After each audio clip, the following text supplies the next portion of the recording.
नमस्कार दोस्तों, SP Shukla educate में आपका स्वागत है और मैं हूं डॉक्टर अमित कुमार शुक्ल। जैसा कि पिछले क्लास में मैंने आपसे वादा किया था कि अगली क्लास में मैं फिर एक नए राज्य के साथ आऊंगा और आज का हमारा राज्य होगा 18वीं शताब्दी का मैसूर राज्य। बहुत इंपॉर्टेंट राज्य है। यहाँ से बहुत से questions IAS, PCS, RO, ARO तमाम परीक्षाओं में पूछता रहता है और पूछ चुका है। पिछले क्लास में मैंने बंगाल आपको पढ़ाया था। कैसा बंगाल आपको लगा, इस पर जरूर अपना कमेंट भेजिएगा। मुझे बहुत से मित्रों से, बहुत से अपने छात्रों से अभी कमेंट आने शुरू हो गए हैं, तो बहुत अच्छा लगा आपका कमेंट। दोस्तों, मैसूर राज्य आज का हमारा टॉपिक होगा, 18वीं सदी का मैसूर राज्य। वैसे तो मैसूर राज्य की अवस्थिति आपको मालूम ही होगी, लेकिन हम बता दें आपको कि मैसूर दक्षिणी कर्नाटक का और दक्षिणी कर्नाटक क्षेत्र में स्थित एक राज्य था 18वीं सदी में। आइए उस राज्य के बारे में विस्तार से पढ़ते हैं। मैसूर राज्य।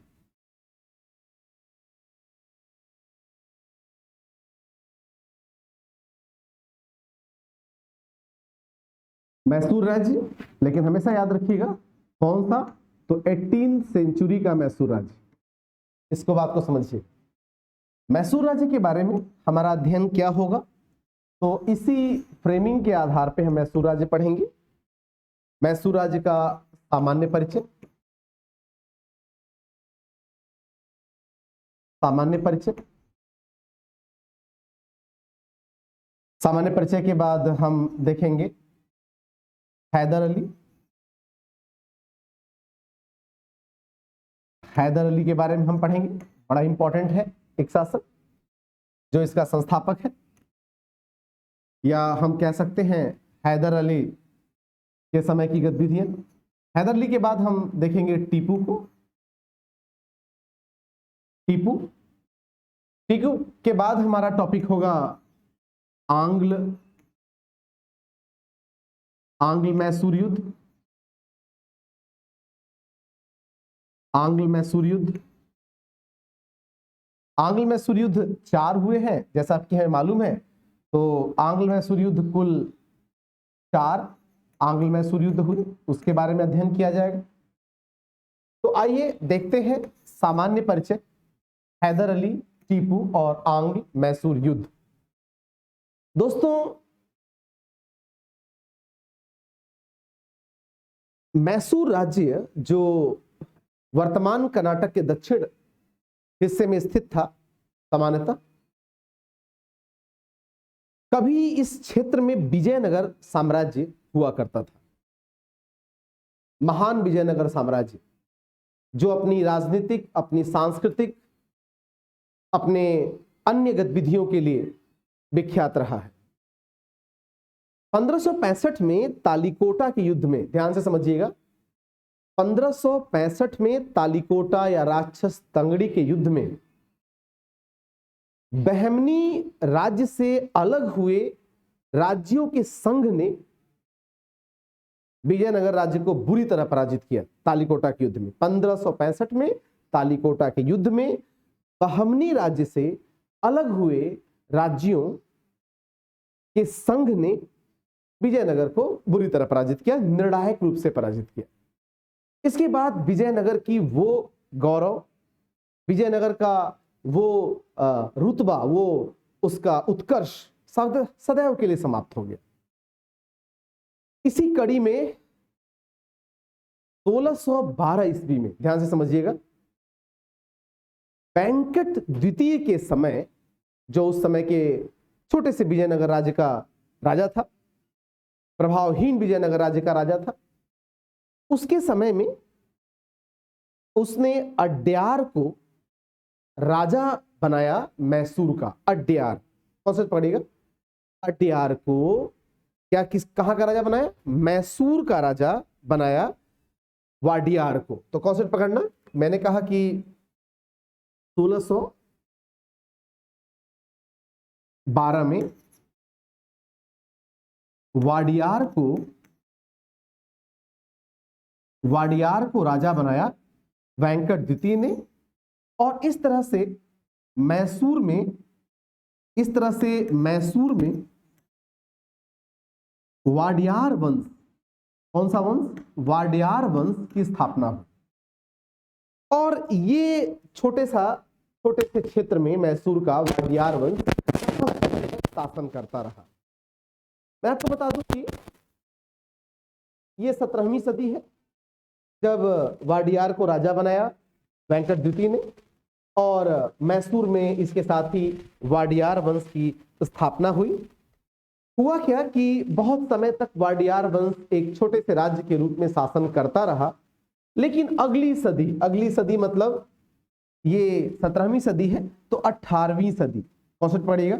18वीं सदी में 1761 तक जाते जाते, कौन सा पकड़िएगा? 1761 तक जाते जाते हैदर अली मैसूर का वास्तविक शासक बन गया।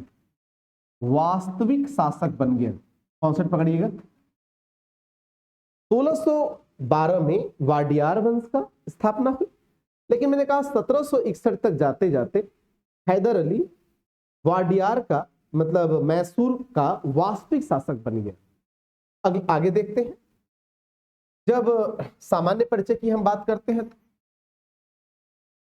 सामान्य परिचय में हमने क्या देखा?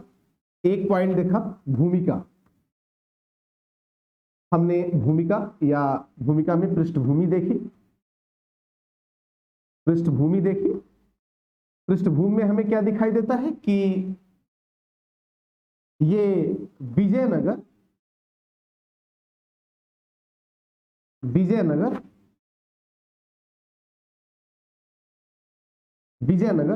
राज्य की पृष्ठभूमि पर उपजा है। पृष्ठभूमि पर इसकी उपज हुई, पृष्ठभूमि पर उपज हुई। हमने इसके बाद क्या देखा कि इसकी उपज 1612 में वेंकट द्वितीय के समय, किसके समय? वेंकट द्वितीय के समय, वेंकट द्वितीय के समय जब हुई, जब वेंकट द्वितीय ने, मैंने कहा कि वाडियार को यहां का मैसूर का राजा बना दिया, मैसूर का राजा बना दिया। और इसी के साथ मैसूर में अब यहां से वाडियार वंश की शुरुआत हुई, हमने ये देखा। आगे हम क्या देखते हैं कि 1761 तक जाते जाते, 1761 तक आते आते हैदर अली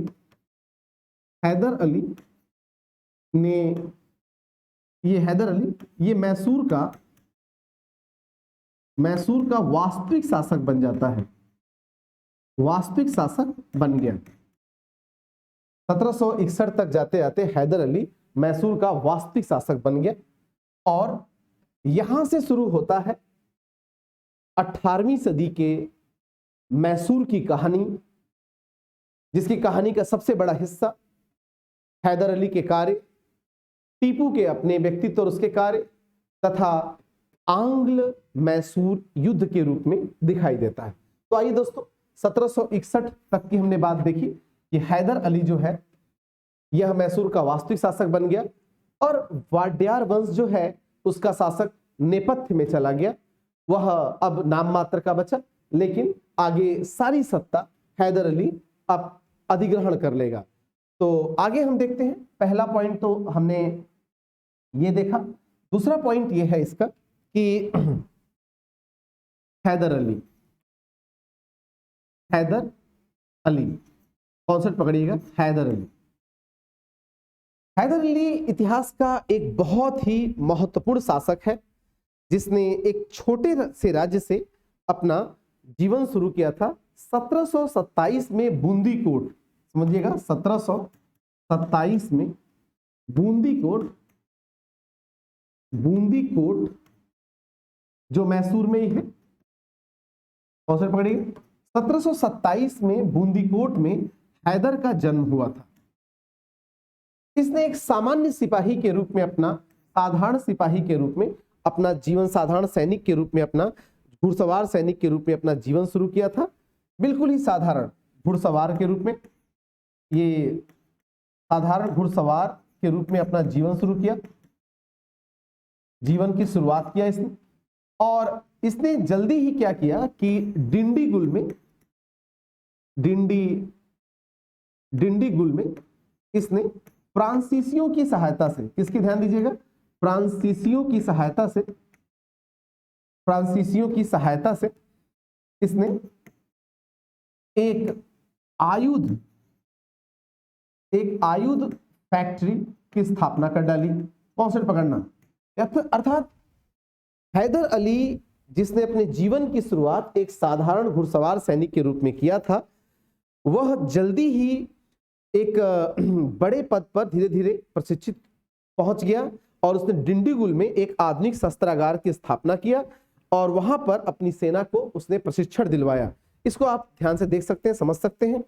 इसके बाद क्या होता है कि हैदर अली को समझने के लिए हमें इस मैप को देखना चाहिए, इस मैप को समझना चाहिए। दक्षिण भारत के इस मैप की हमें विशेष समझ होनी चाहिए। कॉन्सेप्ट पकड़ना बेटा, यहां पर जो है ना, ये है मैसूर राज्य, ये आधुनिक मैसूर राज्य। ये जो है, ये क्षेत्र, ये आधुनिक हैदराबाद राज्य।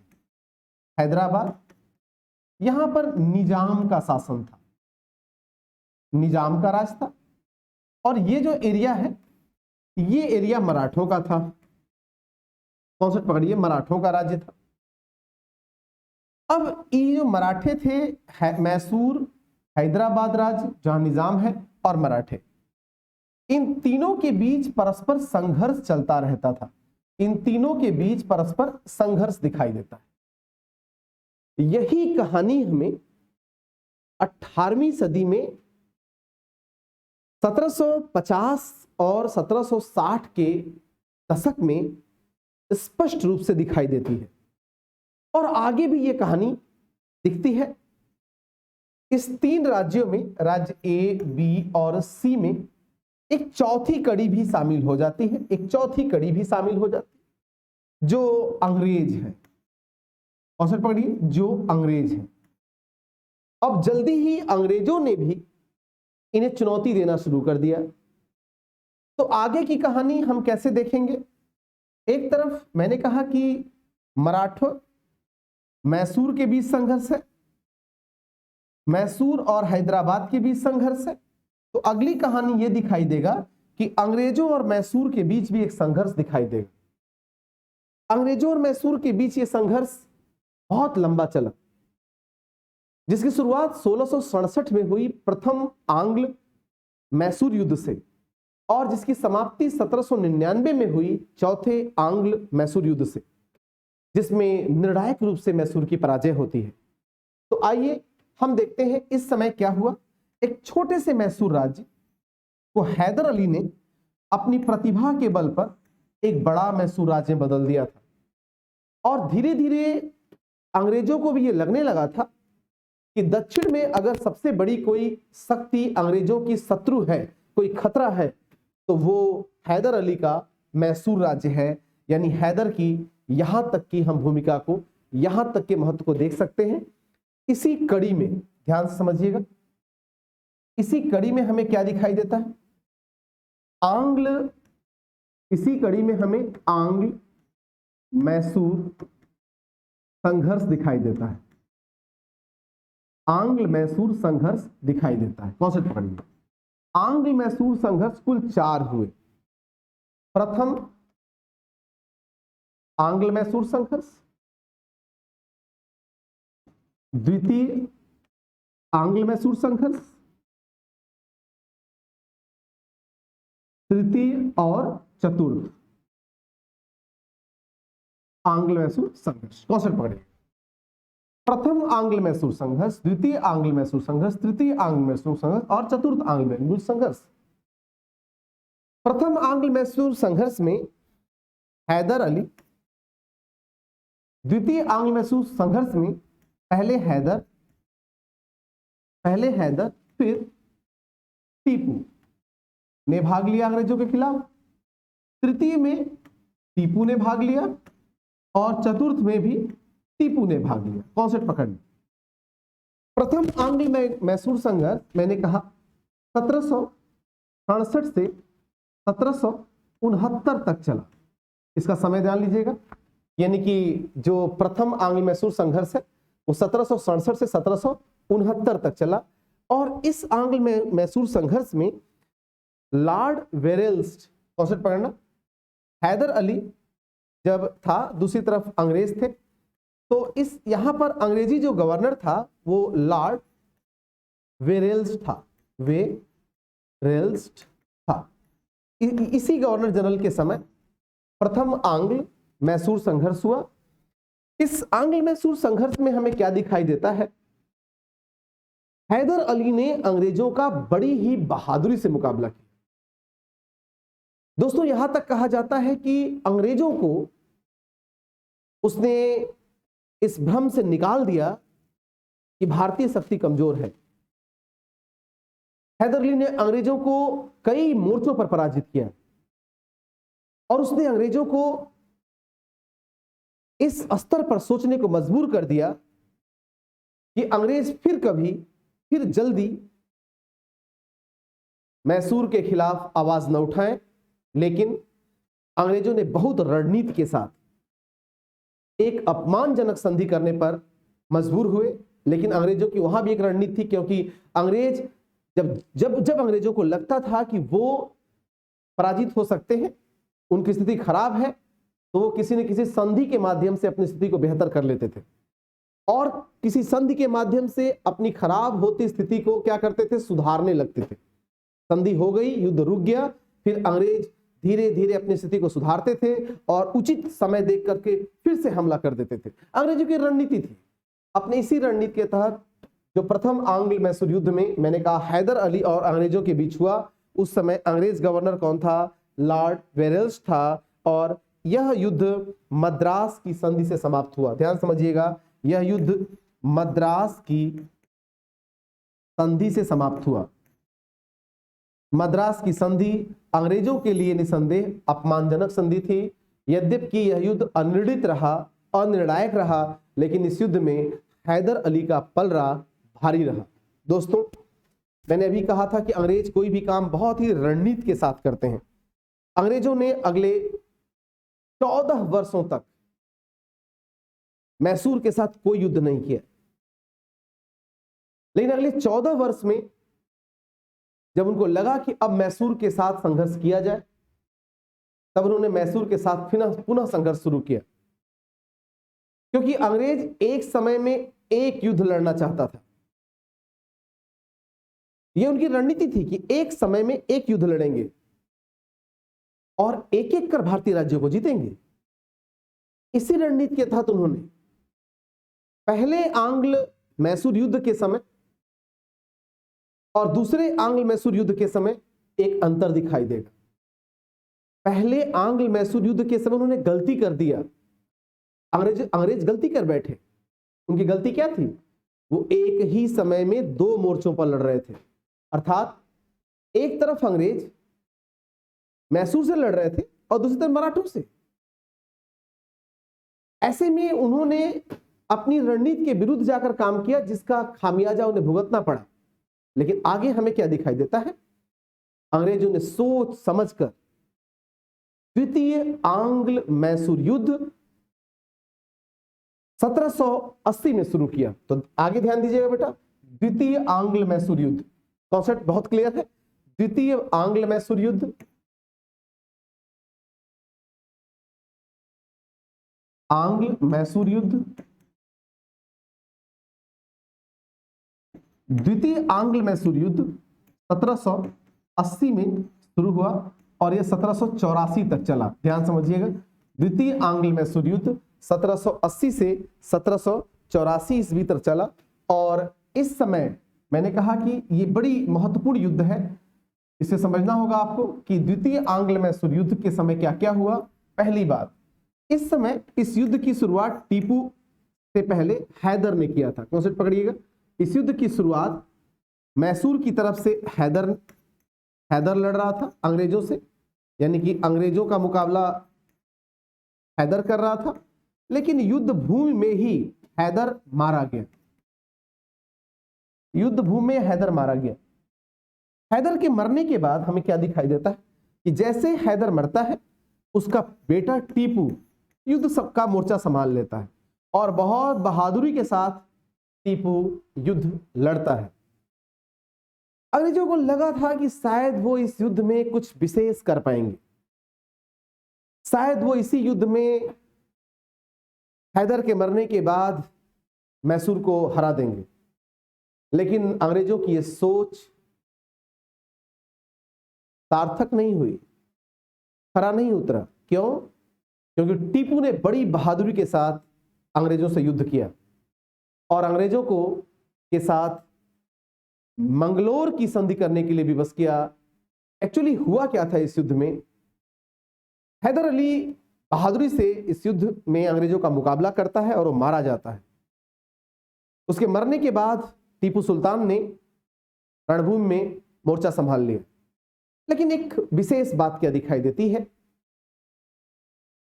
इस द्वितीय आंग्ल मैसूर युद्ध में कई मोर्चों पर हैदर ने, टीपू ने अंग्रेजों को पराजित किया, तो कुछ मोर्चों पर टीपू की भी पराजय हुई, मैसूर की भी पराजय हुई।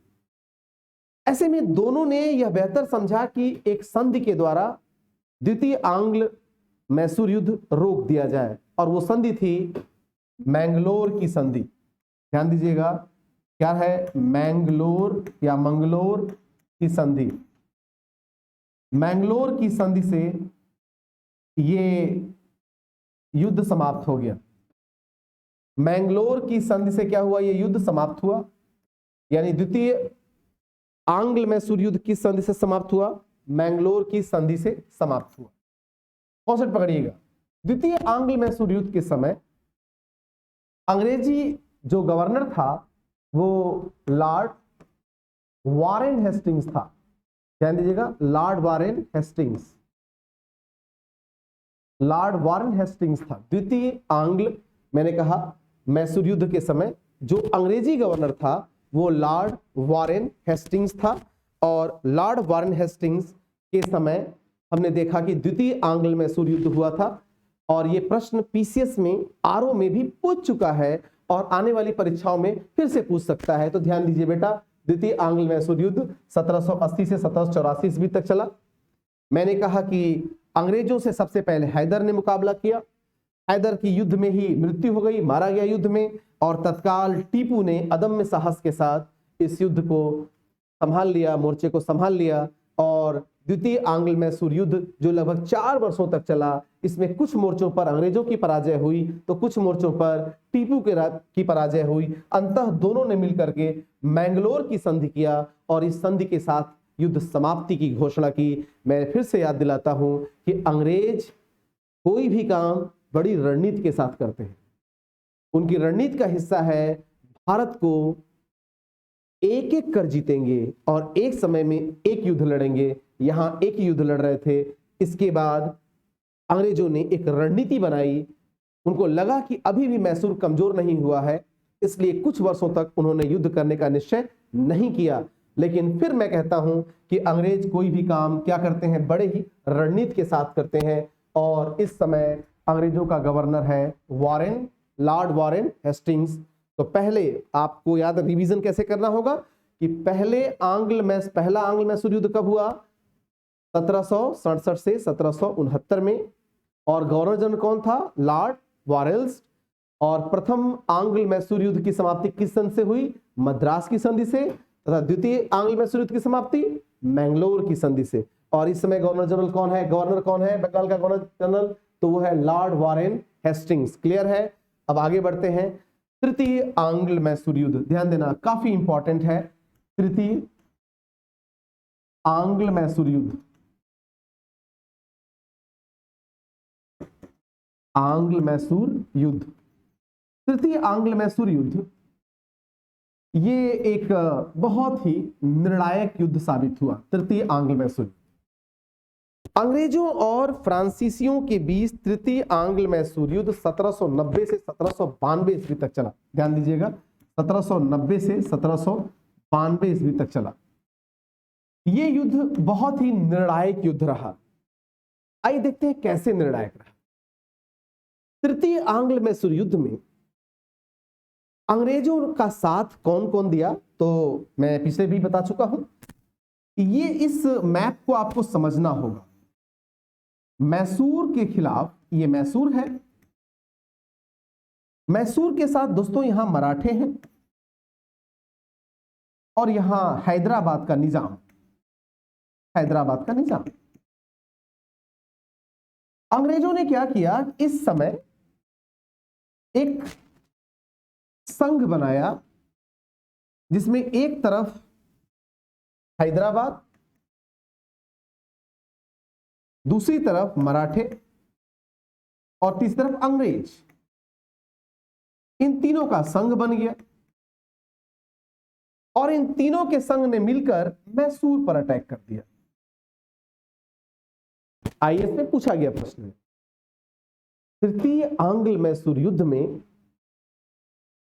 मराठा, हैदराबाद के निजाम और अंग्रेजों ने एक संघ बनाया और मैसूर के साथ युद्ध किया। इस युद्ध में मैसूर का आधा राज्य, इस युद्ध का स्थिति, इस युद्ध का निर्णायक स्थिति, मैंने कहा कि यह युद्ध एक निर्णायक युद्ध था। क्यों? क्योंकि इस युद्ध में टीपू की पराजय हुई, टीपू की पराजय हुई और इस पराजय के फलस्वरूप आधा राज्य मैसूर का, मैसूर से सदैव के लिए निकल गया। अब जब मैसूर से आधा राज्य निकल गया तो मैसूर कितना कमजोर हो सकता है, इसका अंदाजा आप लगा सकते हैं। अंततः यह युद्ध श्रीरंगपट्टनम की संधि के द्वारा, श्रीरंगपट्टनम की संधि के द्वारा समाप्त हुआ। इतिहास में श्रीरंगपट्टनम की संधि एक बहुत ही महत्वपूर्ण संधि है, जिस संधि के तहत 1/2 हिस्सा मैसूर का, मैसूर से अलग हो गया। मैसूर पर भारी युद्ध की क्षतिपूर्ति लगाई गई, युद्ध क्षतिपूर्ति लगाई गई। युद्ध क्षतिपूर्ति न दे पाने के कारण टीपू के 2 बेटों को बंदी बना लिया गया, बंधक, कि तब तक उन्हें वापस नहीं किया था जब तक कि मैसूर उसकी क्षतिपूर्ति नहीं दे देता। ध्यान दीजिएगा, इस तरह से श्रीरंगपट्टनम के युद्ध के द्वारा, श्रीरंगपट्टनम की संधि के द्वारा तृतीय आंग्ल मैसूर युद्ध समाप्त हुआ। और इस युद्ध में हमें क्या दिखाई देता है कि टीपू ने अपना आधा राज्यपाट खो दिया। इसका मतलब यह है कि इस बार टीपू की शक्ति बिल्कुल क्षीण हो गई और तृतीय आंग्ल मैसूर युद्ध के समय लॉर्ड कॉर्नवालिस, इसको बड़ा इंपॉर्टेंट है, ध्यान दीजिएगा, लॉर्ड कॉर्नवालिस, लॉर्ड कॉर्नवालिस अंग्रेजी गवर्नर जनरल है। लॉर्ड कॉर्नवालिस तो तीनों का याद होगा आपको। प्रथम आंग्ल मैसूर युद्ध के समय लॉर्ड वेरेल्स्ट, द्वितीय युद्ध आंग्ल मैसूर युद्ध के समय लॉर्ड वारेन हेस्टिंग्स और तृतीय युद्ध के समय लॉर्ड कॉर्नवालिस। ये तीनों गवर्नर जनरल हैं, इसको याद रखिएगा एक सीक्वेंस में।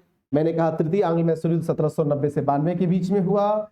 इस समय 3 राज्यों का एक संघ मिलकर, अंग्रेज, हैदराबाद और मराठा, 3 शक्तियों का संघ मिलकर के मैसूर पर अटैक किया और फाइनली क्या होता है कि मैसूर को बुरी तरह पराजित करते हैं और श्रीरंगपट्टनम के द्वारा यह युद्ध समाप्त होता है। इस युद्ध के श्रीरंगपट्टनम की संधि के द्वारा युद्ध समाप्त होता है और श्रीरंगपट्टनम की संधि के तहत हमें क्या दिखाई देता है कि मैसूर का आधा राजपाट चला जाता है, उस पर भारी युद्ध का क्षतिपूर्ति लगाई जाती है और फाइनली हम ये जानते हैं कि इस युद्ध क्षतिपूर्ति के बाद मैसूर काफी कमजोर हो जाता है और इस समय जो गवर्नर जनरल है वो कौन है, लॉर्ड कॉर्नवालिस।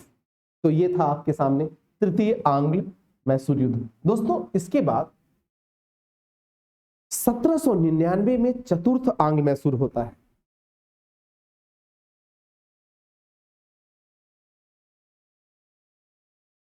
यह चतुर्थ आंग्ल मैसूर युद्ध अंतिम आंग्ल मैसूर युद्ध था। इस समय गवर्नर जनरल लॉर्ड वेलेस्ली है। यह चतुर्थ आंग्ल मैसूर युद्ध एक कमजोर मैसूर राज्य के साथ हुआ था, क्योंकि तृतीय आंग्ल मैसूर युद्ध के समय मैसूर ने बहुत कुछ खो दिया था, उसकी शक्ति क्षीण हो गई थी।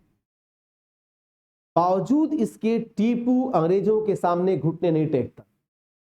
वो कहता है एक दिन शेर की तरह जीना ज्यादा बेहतर है 100 दिन लोमड़ी की तरह जीने से। और इस संकल्प के साथ अपने आप को फिर से खड़ा करता है और अंग्रेजों के सामने वो उनसे लोहा लेता है और लड़ते हुए श्रीरंगपट्टनम के दुर्ग में वीरगति को प्राप्त होता है, मारा जाता है। फिर मैंने चैप्टर के स्टार्ट में ही मैंने आपको बताया था कि मैसूर पर 1712 में वाडियार वंश का स्थापना हुई थी। अंग्रेजों ने मैसूर के अधिकांश क्षेत्र को चतुर्थ आंग्ल मैसूर युद्ध के पास हड़प लिया और एक छोटे से जागीर को वाडियार वंश के एक बालक को राजा बनाकर उसके साथ सहायक संधि कर ली। तो याद रखिएगा, चतुर्थ आंग्ल मैसूर युद्ध की समाप्ति के बाद मैसूर के अधिकांश क्षेत्र को अंग्रेजों ने अपने राज्य में मिला लिया और वाडियार वंश के एक शासक को, एक बालक को शासक बनाकर उसके साथ सहायक संधि कर ली। तो चतुर्थ आंग्ल मैसूर मैंने कहा बहुत इंपॉर्टेंट है, ये कई बार पूछ चुका है। चतुर्थ आंग्ल मैसूर युद्ध मैंने कहा ये कब हुआ, तो 1799 में।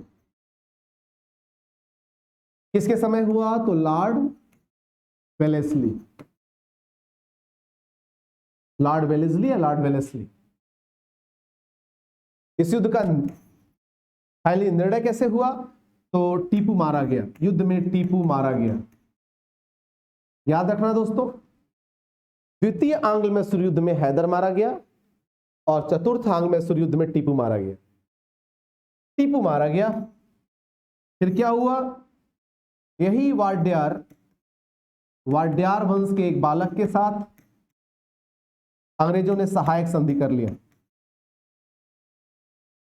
सहायक संधि किया और फाइनली इतिहास से मैसूर राज्य, जो एक शक्तिशाली मैसूर राज्य हैदर अली ने बनाया था, वो समाप्त हो गया और वाडियार वंश का शासन लंबे समय तक चलता रहा। फाइनली हम आगे क्या देखते हैं, एक नोट करके आप लिख सकते हैं, आपकी समझदारी के लिए बता दूं, नोट करके 1831 में उस समय गवर्नर जनरल डलहौजी था। अपनी हड़प नीति के तहत डलहौजी ने 1831 में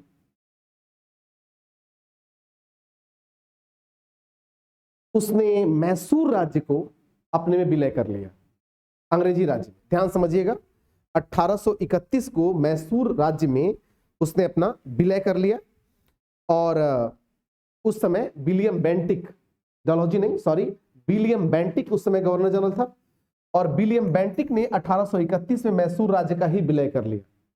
लेकिन 50 साल बाद 1881 में, याद रखिएगा दोस्तों, 1881 में 50 साल बाद जब लॉर्ड रिपन गवर्नर जनरल बनकर आया, वायसराय बनकर आया, तो उसने इस मैसूर राज्य को फिर से वापस कर दिया। ये बहुत इंपॉर्टेंट सूचना है, ये बहुत इंपॉर्टेंट फैक्ट है कि 1831 में मैसूर राज्य का हड़प लिया गया था, अधिग्रहण कर लिया गया था अंग्रेजों द्वारा और 1881 में उसे पुनः क्या किया गया, बहाल कर दिया गया। और आज भी मैसूर राज्य परंपरागत रूप से, यद्यपि देश की आजादी के बाद राजतंत्र समाप्त हो गए, लेकिन केवल औपचारिक रूप से ही सही, मैसूर अभी भी वहां की एक राज्य के रूप में जीवित है। ओवरऑल चतुर्थ आंग्ल मैसूर युद्ध जो 1799 ईस्वी में हुआ, यह युद्ध अंतिम आंग्ल मैसूर युद्ध था और इसके साथ ही मैसूर राज्य समाप्त हो गया और एक वाडियार वंश के अधीन छोटा सा मैसूर राज्य जीवित रहा। ओवरऑल तो जो मैंने प्रारंभ में फ्रेमिंग किया था मैसूर राज्य पढ़ने के लिए, उसके 4 पॉइंट्स थे। पहला पॉइंट सामान्य परिचय का था, दूसरा पॉइंट हैदर अली से संबंधित था, तीसरा पॉइंट टीपू और चौथा पॉइंट आंग्ल मैसूर युद्ध। क्योंकि आंग्ल मैसूर युद्ध एक कड़ी में हमने पढ़ लिया, अब हमारे सामने बचता है टीपू, एक शासक के रूप में टीपू। तो आइए देखते हैं टीपू सुल्तान। टीपू दोस्तों टीपू आधुनिक युग का 18वीं सदी का एक बहुत ही चर्चित शासक रहा है। ठीक है, अपने पिता की तरह उसने राज्य निर्माण नहीं किया। हैदर अली की सबसे बड़ी उपलब्धि यह रही कि हैदर अली एक राज्य निर्माता है, लेकिन टीपू की कार्य को देखते हुए, उसकी गतिविधियों को देखते हुए इतिहासकार ने टीपू को महत्व प्रदान किया है। एक तो द्वितीय आंग्ल मैसूर युद्ध में अपने पिता की मृत्यु के बाद इसने न केवल युद्ध को आगे जारी रखा, एक साहसी योद्धा की तरह से युद्ध लड़ा और लड़ते हुए वीरगति को प्राप्त हुआ, लेकिन केवल इतनी ही भूमिका या इतनी ही बात टीपू को एक महत्वपूर्ण शासक नहीं बनाती, बल्कि टीपू के कार्य अगर हम देखें तो टीपू के कार्य ही टीपू को एक बहुत ही महत्वपूर्ण शासक बनाती है। तो आइए देखते हैं टीपू ने क्या किया। देखिए दोस्तों, टीपू का सबसे महत्वपूर्ण सारे काम को हम इस घेरे में देख लेंगे।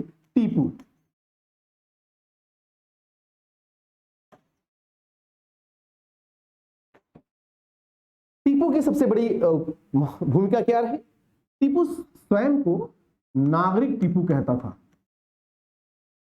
नागरिक टीपू, क्योंकि इसको फ्रांसीसी क्रांति का इस पर प्रभाव था, और टीपू ने स्वयं को क्या कहा? नागरिक टीपू कहा। इसने जैकोबियन क्लब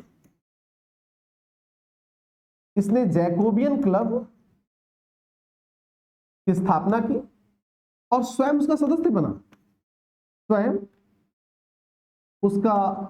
बना। टीपू की आधुनिकता की सोच देखिए कि उसने जैकोबियन क्लब की स्थापना की। फ्रांस में एक जैकोबियन क्लब था, उसी की तर्ज पर भारत में भी, और स्वयं उसका सदस्य बना। अगला पॉइंट, टीपू ने स्वतंत्रता का वृक्ष लगाया।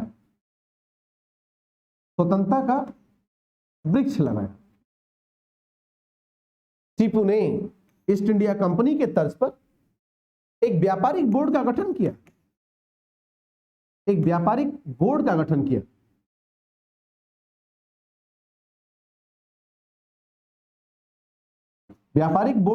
किया। इसने आधुनिक कैलेंडर लाया। यह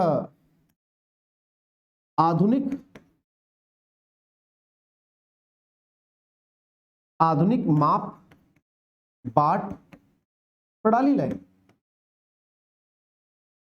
तथा आधुनिक सिक्के ढालने की प्रणाली,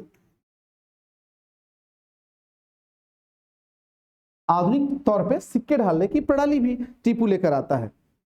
टीपू ने नौसेना बोर्ड का गठन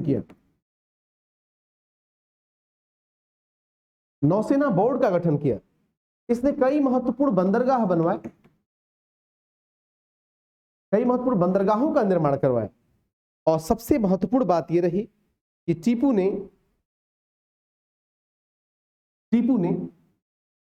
अपने शासनकाल में अपने राज्य में सहिष्णुता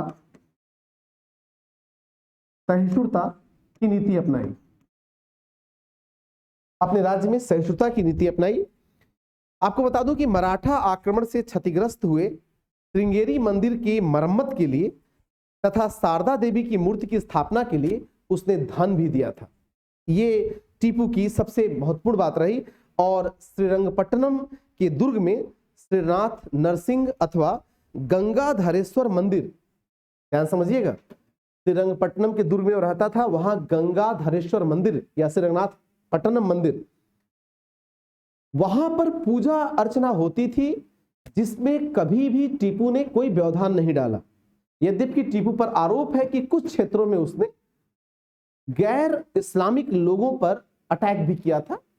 हालांकि साधारणतः इतिहासकार यह मानते हैं कि टीपू ने सहिष्णुतावादी नीति अख्तियार किया, और इतिहास में टीपू को इस अपने कार्यों के लिए बहुत ही ख्याति प्राप्त है। और इस तरह से हम देख सकते हैं कि 18वीं सदी में एक महत्वपूर्ण राज्य की स्थापना हुई और वो राज्य हैदर अली ने स्थापित किया था और उसके पुत्र टीपू ने उसे आगे बढ़ाया, लेकिन टीपू उसे बचा नहीं पाया। इससे इसका तात्पर्य यह नहीं है कि टीपू एक कमजोर शासक और अयोग्य शासक था, बल्कि इसका तात्पर्य यह है कि अंग्रेजों की नीतियों का और अंग्रेजों की शक्ति का मुकाबला निसंदेह उस समय युगबोध ऐसा है कि कोई भी अन्य राज्य कर पाने में समर्थ नहीं हुआ। और उसका सबसे बड़ा कारण था भारत की आंतरिक स्थिति, यहाँ किसी भी केंद्रीकृत सत्ता का अभाव तथा परस्पर राज्यों का आपस में एक दूसरे से लड़ते रहना। तो दोस्तों, आज का टॉपिक कैसा लगा आपको? हमने आज मैसूर राज्य बताने की कोशिश किया है, आधुनिक मैसूर राज्य। पिछले क्लास में मैंने बंगाल पढ़ाया था और जल्दी ही कल की क्लास में हम कुछ नए राज्यों के साथ आपके सामने आएंगे, जैसे मराठा, जैसे अवध और अन्य राज्य। तब तक के लिए आप लोगों को बहुत बहुत नमस्कार। Have a nice day.